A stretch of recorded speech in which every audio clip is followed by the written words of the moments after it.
कैसा ये इश्क है।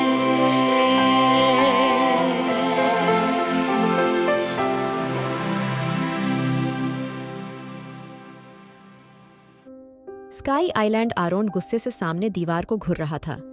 इस वक्त किसी की हिम्मत नहीं थी कोई भी आरोन के सामने आ जाए, क्योंकि वो किसी भूखे शेर की तरह सामने देख रहा था। आरोन के दिमाग में बहुत गहरी चाल चल रही थी, जिसका अंजाम बहुत बुरा होने वाला था। आरोन अभी गहरी सोच में था जब उसका फोन बजा। आरोन ने बिना किसी एक्सप्रेशन के फोन उठा के स्पीकर पे डाल दिया था। सामने से एक आदमी डरते हुए बोला, प्रेसिडेंट, खबर पक्की है, मेम को डेविड ने किडनैप किया है और ये आदमी उसके अपने नहीं थे। इन्हें वो पैसे देके लाया था ताकि इनको मार सके। और एक बात प्रेसिडेंट, यहां से कोई उसकी साथ मिला हुआ है जो उसको पल पल की खबर दे रहा है। उसने है डेविड को यहाँ के सीक्रेट रास्ते के बारे में बताया था। उसने है बताया था आप बाहर गए हुए हैं, और ये सब असल में डेविड ने उससे ही जान के पहले से प्लान बनाया था। आदमी बिना रुके बोला और एकदम शांत हो गया। आरोन बस खाली आंखों से दीवार को देख रहा था। उसने अभी तक फोन नहीं काटा था, जिसका साफ सा मतलब था अभी आरोन और सुनना चाहता था। वो आदमी गहरी सांस लेकर बोला, बॉस, उस केसल में जाना इतना भी आसान नहीं जितना हम सोच रहे हैं। वो केसल जमीन के बहुत अंदर बनाया गया है। उसमें सिर्फ डेविड के लोग ही जा सकते हैं, क्योंकि उस केसल में ना तो कोई अंदर से बाहर आता और ना बाहर से अंदर जाता। पूरे दिन में वहां एक बोट आती है और वो भी काफी सारे पहरों से अंदर जाती है। पता नहीं कितने लोग वहां के एंट्रेंस पे खड़े हैं, जो कि काफी खतरनाक हैं। और अब तो डेविड को लगता है कोई मेम को बचाने आएगा, इसलिए वो और भी ज्यादा अवेयर हो गया है। अब बताइए क्या करना है। सामने वाले की बात पे आरोन अपने फोन की तरफ देखते हुए बोला, शिप रेडी करो, मैं आ रहा हूं। आरोन ने इतना कह के फोन काट दिया था। आरोन ने सामने दीवार को देखा और अपने हाथ में कियारा की छोटी सी ब्रेसलेट लेते हुए बोला, लिटिल स्टॉकर, सिर्फ कुछ देर और बस कुछ देर, उसके बाद तुम्हारी आंखों के सामने एक एक को मौत दूंगा, और ऐसी मौत दूंगा वो सोच भी नहीं सकते। आरोन अपनी लाल आंखों से बोला, आरोन। वो ब्रेसलेट अपनी पॉकेट में रखते हुए बोला, तुम्हारी तरफ देखने वाले की भी आंखें नोच लूं मैं, और उसने तो तुम्हारे ऊपर हाथ डाला है। इतना कह के आरोन गुस्से से लाइब्रेरी से बाहर निकल गया था। बाहर राघव और रूहेल दोनों सोफे पे बैठे हुए थे। रूहेल जल्दी से आरोन को देखते हुए बोला, आरोन, कहाँ जा रहा है तू? आरोन ने रूहेल को देखा और गुस्से से बोला, मैं तुम्हें बताना जरूरी नहीं समझता? आरोन की बात का मतलब समझते हुए राघव जल्दी से बोला, आरोन, तू कियारा को ढूंढने जा रहा है ना? मैं भी चलूंगा तेरे साथ। इतना कह के राघव जल्दी से आरोन के पीछे पीछे आ गया था। आरोन ने भी उसको कुछ नहीं कहा था, क्योंकि उसको केसल के अंदर घुसने के लिए सबकी है जरूरत पड़ने वाली थी। तारा धीरे से बोली, मैं भी चलूं प्रेसिडेंट? आर्या, जो कि तारा के पीछे ही खड़ी थी, जल्दी से बोली, मुझे भी जाना है, मैं भी अपनी डॉल को अकेला नहीं छोड़ सकती। सबको देख के राघव गुस्से से बोला, हम कहीं बारात लेके नहीं जा रहे जो तुम दोनों साथ चलने की बात कर रही हो, और तुम तो प्रेग्नेंट हो, तुम्हें फिर भी साथ जाना है? आरोन, जो कि गौर से दोनों की बात सुन रहा था, कुछ सोचते हुए बोला, तुम चल सकती हो। आरोन की बात पे दोनों ने हैरानी से उसको देखा था। राघव जल्दी से बोला, आरोन, तू क्या बोल रहा है? ये वहां क्यों जाएंगी? इनका क्या काम है वहां? और वैसे भी तू तो जानता है ना वहां क्या होने वाली है। राघव को बोलते देख आरोन बाहर जाते हुए बोला, तुम्हारे पास ज्यादा वक्त नहीं है, जिसको चलना है मेरे साथ आ सकता है। आरोन की बात पे सब उसके पीछे पीछे चलने लगे थे। केसल कियारा की हालत अधमरी हो गई थी। अब तक ना जाने सरियाना कितने थप्पड़ जड़ चुकी थी उसको। कियारा बुरी तरह रो रही थी, लेकिन जैसे सरियाना पे कोई असर नहीं था। सरियाना कियारा के लंबे बालों को खींचते हुए बोली, दिखने में तो एकदम नाजुक सी है तू, लेकिन बड़ी ढीठ है तू।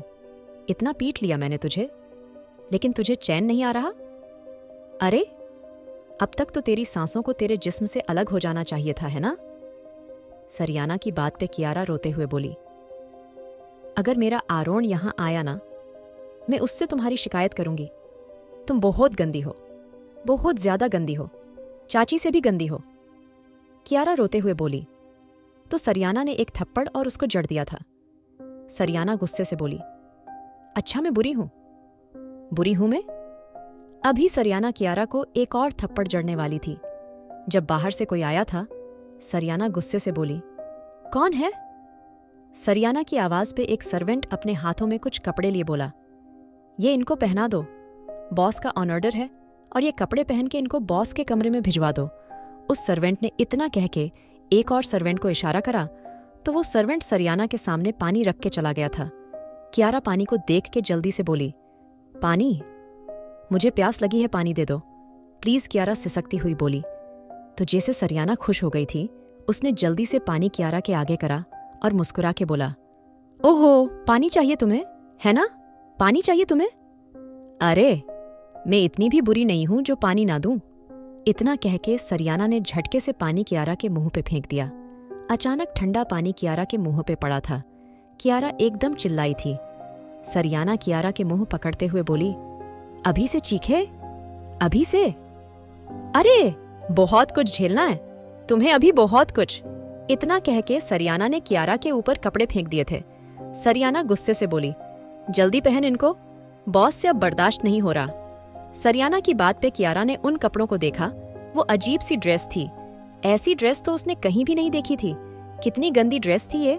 कियारा जल्दी से बोली, मैं नहीं पहनूंगी, मुझे नहीं पहनना। कियारा की बात पे सरियाना ने फिर से उस पे अपना हाथ उठा दिया था और फिर गुस्से से बोली, अगर नहीं पहना तो याद रखना, मैं खुद तेरे ये बकवास कपड़े फाड़ दूंगी। सरियाना की बात पे कियारा डर गई थी और उसने जल्दी से उस ड्रेस को देखा और पहनने लगी। सरियाना बड़ी गौर से कियारा को देख रही थी। वो अच्छे से जानती थी उससे ये ड्रेस नहीं पहनी जा रही थी, लेकिन वो इसको बहुत आराम से एंजॉय कर रही थी। शायद उसको इसमें बड़ा मजा आ रहा था। बॉस का कमरा डेविड बात ले रहा था और लड़कियां उसके साइड में बैठी थीं। डेविड ने सब लड़कियों को देखा और मुस्कुरा के बोला, तुम में वो बात नहीं जो उसमें है। देखना, जब वो मेरे बिस्तर पर लेटेगी कितनी खूबसूरत लगेगी। डेविड की बात पे एक लड़की उसके कांधे को सहलाते हुए बोली, आज किसको लेके आए हो बॉस? और आपने देखा नहीं आज कितनी लड़कियां आपके लिए बुलाई गई हैं, तो आप सबको रिजेक्ट करेंगे? लड़की की बात पे डेविड हंसते हुए बोला, बिल्कुल करेंगे, उसके लिए तो मैं पूरी दुनिया को रिजेक्ट कर दूंगा। डेविड की आंखों में एक अलग सी चमक थी, जैसे उसको बड़ा मजा आ रहा हो। उसको कैसे भी कियारा को पाना था। डेविड जब बाहर आया तो लड़कियां चली गई थीं। डेविड ने कपड़े पहने और मुस्कुरा के बाहर आ गया। आज उसके चेहरे पे अलग से भाव थे। बड़ा मजा आ रहा था उसको। जितना वो रात के बारे में सोचता था, इतना ही उसके अंदर की आग दहकने लगती थी। डेविड मेन हॉल में आ गया था। उसने सामने खड़े आदमी को देखा और सिगार का कश लेते हुए बोला, कहाँ है माल? डेविड की बात पे वो आदमी जल्दी से बोला, बॉस, आपने अपने पेरिस वाले घर को क्यों छोड़ दिया? मेरा मतलब है, यहाँ तो आप बहुत कमाते हैं और आरोन वार्नर को आसानी से पता चल जाएगा। उसकी मिस्ट्रेस यहाँ है। डेविड आदमी की बात पे हंसते हुए बोला, डेविड इतना बेवकूफ नहीं है जितना तुम समझ रहे हो। और दूसरी बात, अपने दिमाग को ज्यादा मत दौड़ाओ। आज मेरा मूड बहुत फ्रेश है।